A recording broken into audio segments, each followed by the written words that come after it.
na inalay para sa amin. Kami ay anak ng Diyos sa pamamagitan ng Panginoong Hesus sa kanyang ginawa. Salamat, aming Diyos Ama, pagpalain ang lahat ng taong tumanggap, lahat ng taong inuna ang iyong gawain. Ngayong unang linggo ng April, ibuhos mo ang masaganang pagpapala sa pamilya, proteksyon, opportunity, guidance, anointing, Lord God, wisdom, knowledge, and understanding sa araw-araw, protektahan ng mga anak, pamilya, at ang negosyo, anuman yan na kanilang nasa puso, desire of their heart, ibibigay mo. Salamat, we praise you, we glorify you. In Jesus' name we pray. Everybody say, Amen. Palapakan natin ang Panginoon. Thank you, Lord. Hallelujah. Sige, pwede na po tayong upo.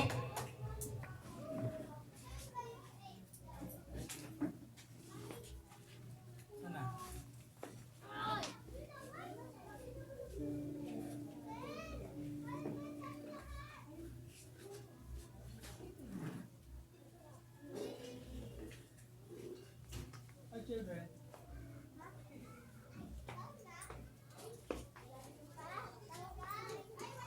Pwede na panood yung muna sa bata para makita. Sige, may papanoorin daw to. May papanoorin pa. Papanoorin mo na daw. May papanoorin. Balik. Ay, meron na, may papanoorin. Sige. Watch mo na. Okay, ayan. So, ito po, panonoorin natin ang buhay ni Jose. Ang tag-English ng Jose ay Joseph. Ayan. Anak ni Jacob. Ayan. Panoorin natin.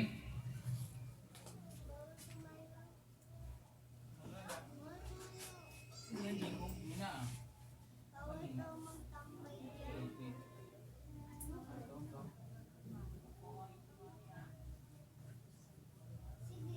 Si Jacob, siya yung anak. Hindi, kikwento ko na lang habang pinapanood.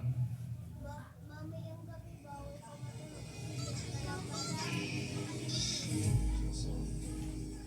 Yan, si tatay niya. Si Jacob, ito si Joseph, yung bata. Siya yung paborito ng paborito ng tatay na anak. Ano? Paborito siya. Kaso nga lang, dahil doon, nagseselos yung mga kapatid. Kasi paborito eh. Ayun no? Kaya inaaway siya ng mga kapatid niya. 12 silang magkakapatid.